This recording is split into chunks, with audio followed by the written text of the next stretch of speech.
want to pay for. In other words, I mean, if you have 2 or 3 in your little group, then they'll give you a bill for that many. So you need to tell them as they come how many are going to be on that particular bill. Can you do that for us? When they stay.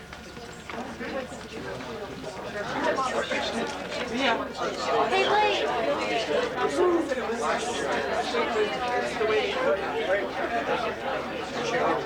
can't go that Did you come down this morning? It's not fair. Folks like me.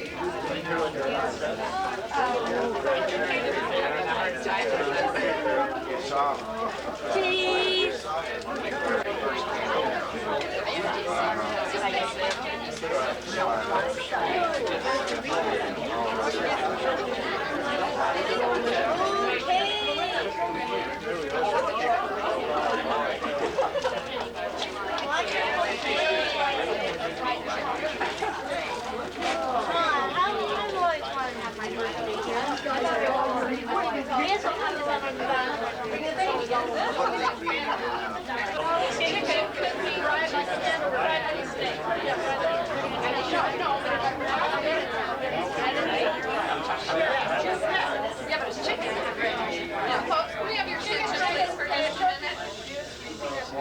We'd like to welcome you to Maddox today.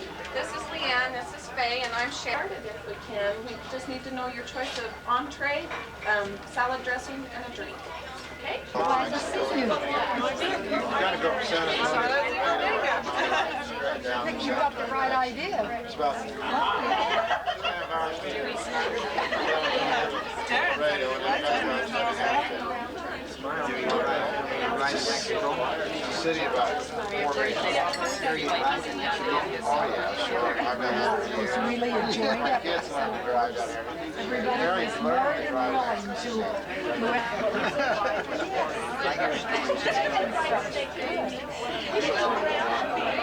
down willing What's the large town? Where's that big gas station?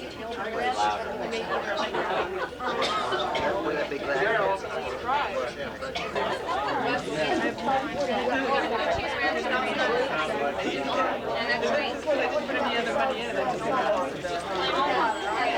Now, how about you?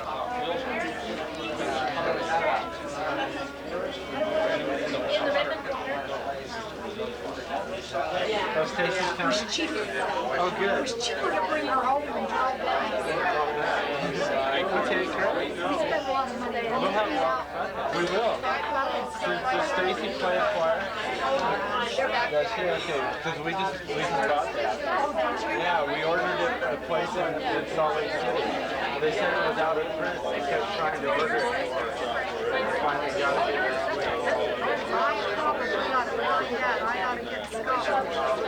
Where'd you get it from? It was a place in Southtown House. Intermountain. Intermountain Gaming Association. It cost $25. Did you quite get it anymore?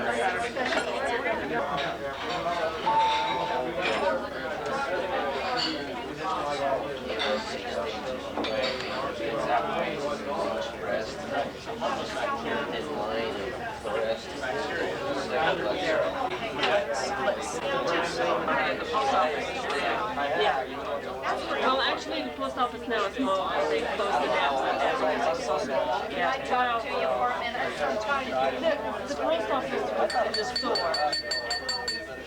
We decided, since we're starting to sing along song, and Myra, would you like to choose 2 off that page that you'd like to start with? On page 2. There are smiles that make us happy. There are smiles that make us blue. There are smiles that steal away the teardrops as the sunbeams steal away the dew. There are smiles that have a tender meaning.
Sandy's gonna sit. Who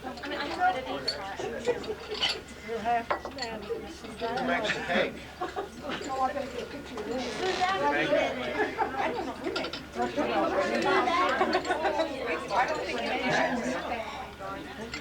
From LA to Utah and Wyoming, she preferred to ride the Greyhound bus.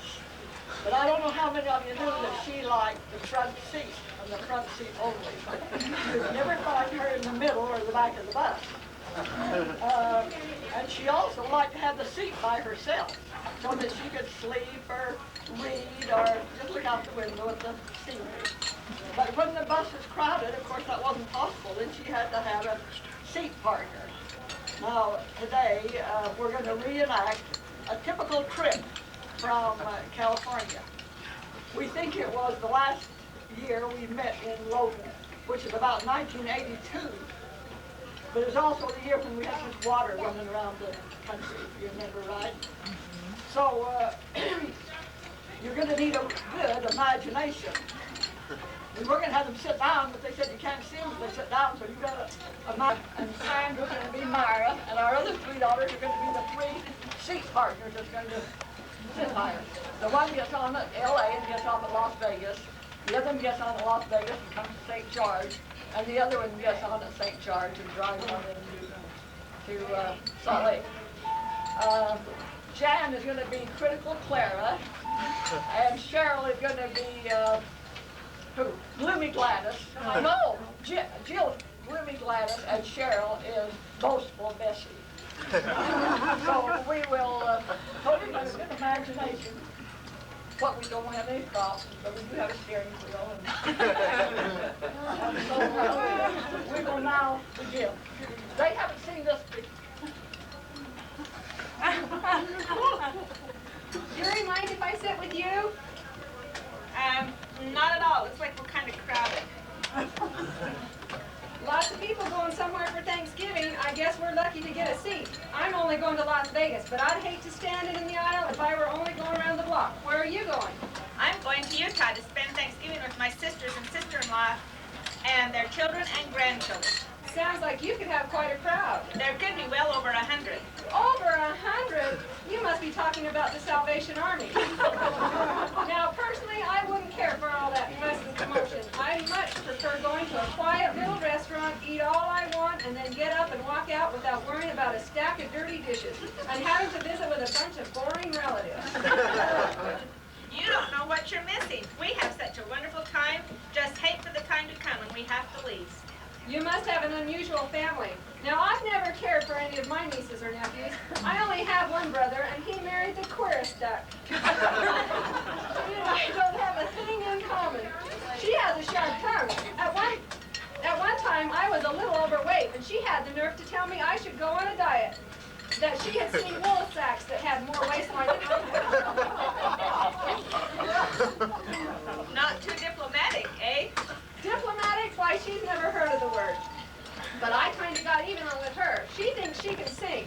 Well, after the last program she was on, she asked me how I had enjoyed her number, and without hesitation I said, Ethel, you sounded just like an old black cow with laryngitis. My goodness, do you always speak so sweetly to others? Las Or to Vegas. each other?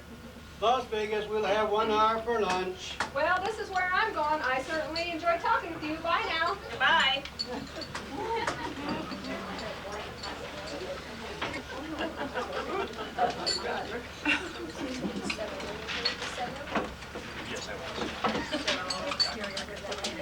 Myself.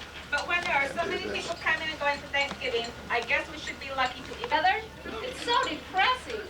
Oh, I love the rain. After living in an arid climate most of my life, I appreciate any moisture that comes. Enough is enough. Precipitation rate 10 inches of rain in 2 hours.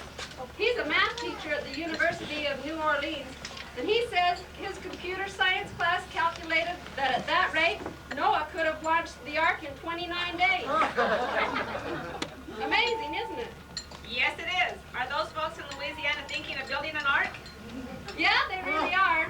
They've already bought 100 keg of nails. But so far, they haven't been able to locate a lumber store that carries gopher wood. I wonder if they aren't getting a little overly optimistic. One wet season doesn't necessarily mean it's going to continue, does it? You can't tell. The experts say the ozone layer is all out of balance, so no telling what we're in for. And this Tylenol deal, isn't that something? I've been so upset over that. I haven't had a good night's sleep since that story broke. Not a doubt. We have lots of craziness in the world, but there's still lots of good people around. Sometimes I wonder about that. Look at that mess we got back in Washington. Now you take my daughter Myrtle. Her no-good husband ran out on her and the kids. While Carter was president, she got a nice big check every month. Could buy anything she wanted. But now with all these cuts, she's having a terrible time. Something had to be cut. There's no way the government can continue pouring money into all these giveaway programs. I agree some were necessary, but there's a limit to eliminating these essential programs. If Reagan cuts any more, I'm afraid Myrtle and the kids will have to move home with me. And the mere thought of that sends my blood pressure sky high. St. George, 15 minutes rest stop. Well, goodbye and have a nice day. Thanks, I'll try to, but don't know how I can do it with this miserable rain. Looks like this is the last seat on the bus. It probably is. Buses are always crowded around holiday time.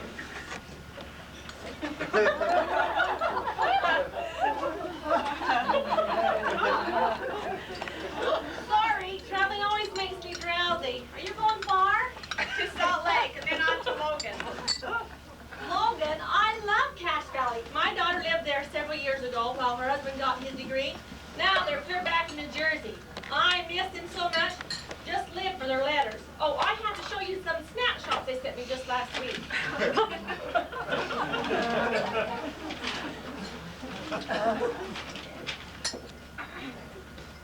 This is Amber. Isn't she a living doll? Never did much in school though. Just didn't have it up here, you know. An empress there. But she has the face and the figure that like that. Who needs brains? She is pretty. Many have said she looks just like me. Oh, really? I haven't noticed the resemblance. And this is George. Jolly, good-natured George. I always said he had more than his share of personality. Looks like he might have gotten more than his share of pounds, too. Yes, George could spare a little. He's built just like a football player. So when he heard the Rams had an opening for a wide receiver, he applied. Didn't make the team?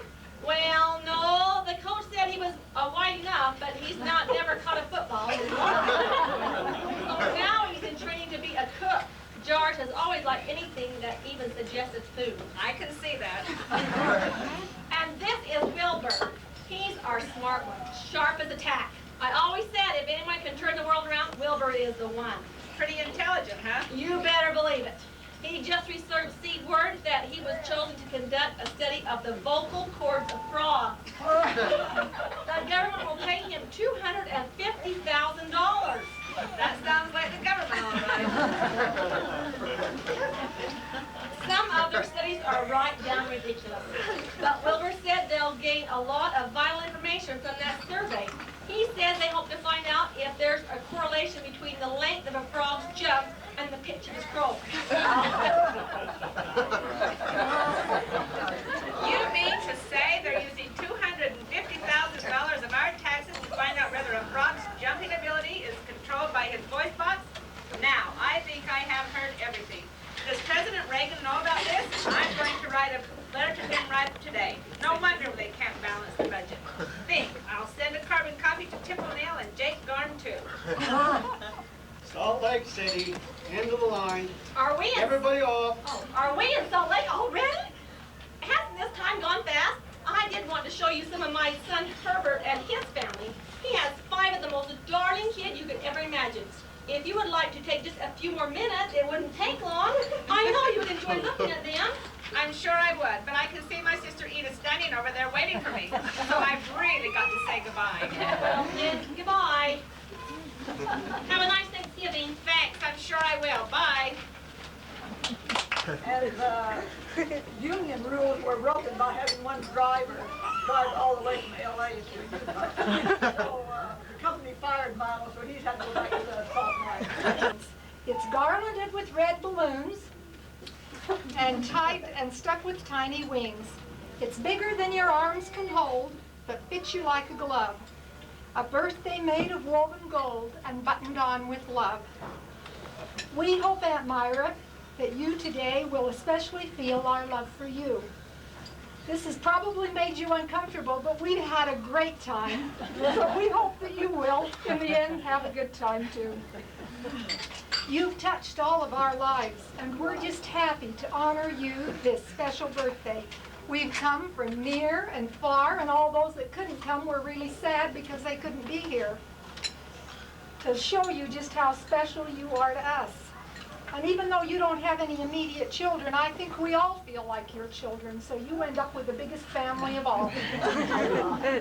Now, we all have memories of Aunt Myra. And although you live down in California and we haven't had as much physical contact with you as with some of the other aunts, and you don't talk a lot about yourself, I know that each of us still feel a very kindred spirit with you. And this is evidenced by the letters that everybody writes to you, from the youngest to the oldest. The monthly newsletter that you send has just kept all of us in touch with the extended family and has done so much to keep us all close together.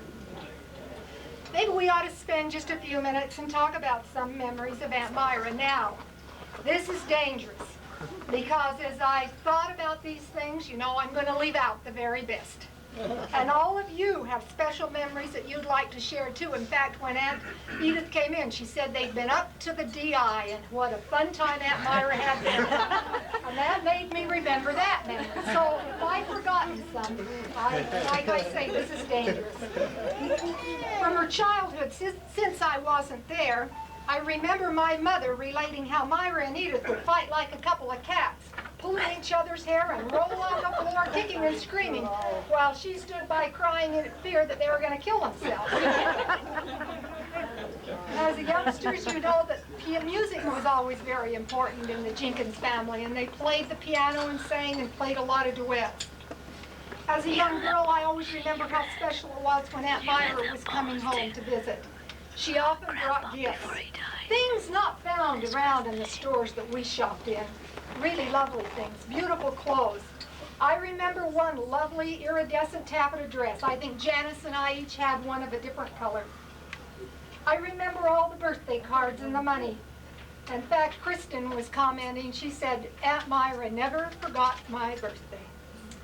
And how fun it was to spend the money, and that she always said too. Then being remembered at Christmas time. You remember the See's chocolates? What a treat they were. I remember her generous hospitality, sleeping on the pull-down bed, and that she wore slippers to bed at night to keep her feet warm. I know that when anyone came to Los Angeles or was there even for a stopover, Aunt Myra, if she possibly could, was there to meet them and treat them.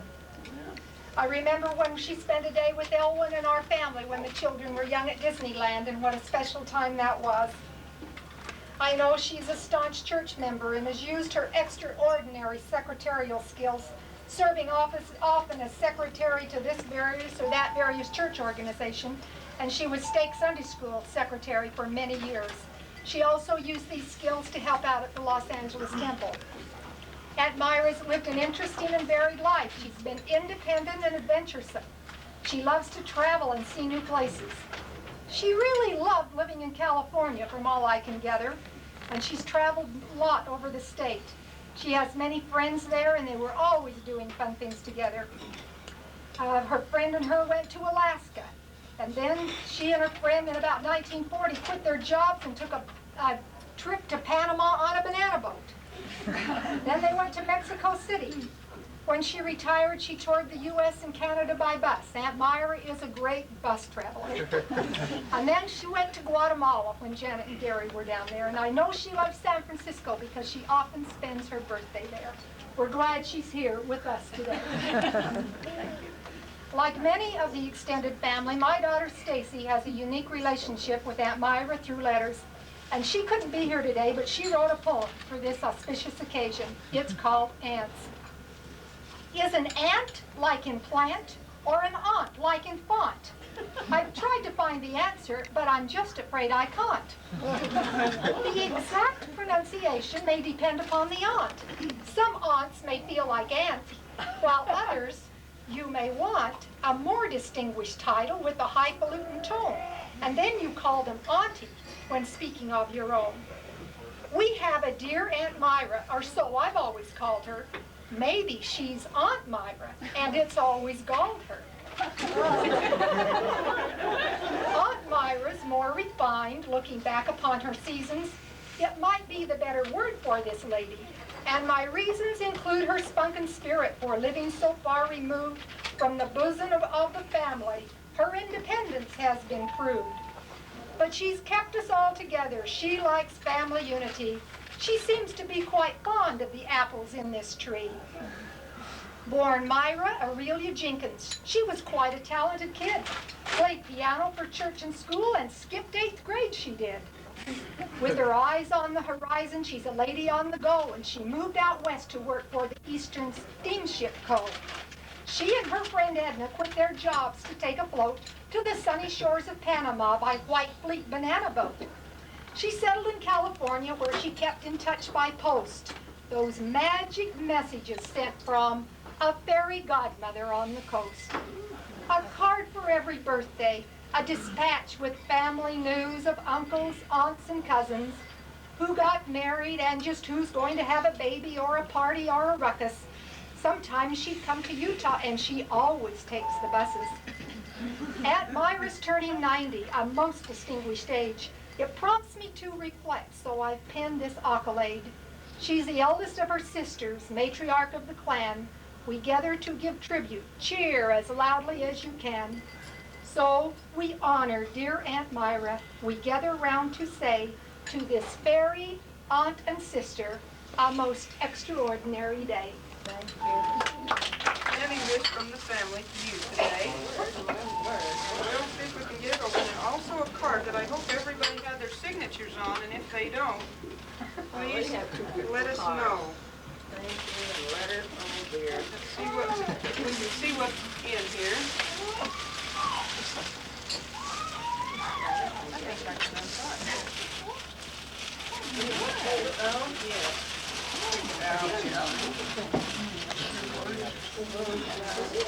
All the gift givers have to go. I just want to take one little minute and say a couple thoughts that are of yourself so that we could all meet here today for this special occasion. And I don't think we have any idea or how much Aunt Myra has affected all of our family and kept us close together. We'll probably really never understand how much good she's done for us in keeping us informed about each other, and it's been wonderful, and we're certainly glad you let us come and eat with you today. Well, I didn't feel good about coming here, but Didn't you? We hope you feel better now than when you arrived. everybody moves on here. I hope. Beautiful. Yeah,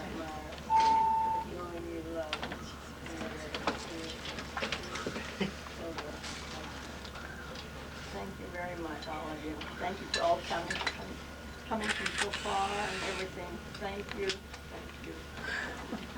And he asked me to tell Aunt Myra that they would love to be here, but couldn't, of course. But he wants all of you to remember that they want to visit.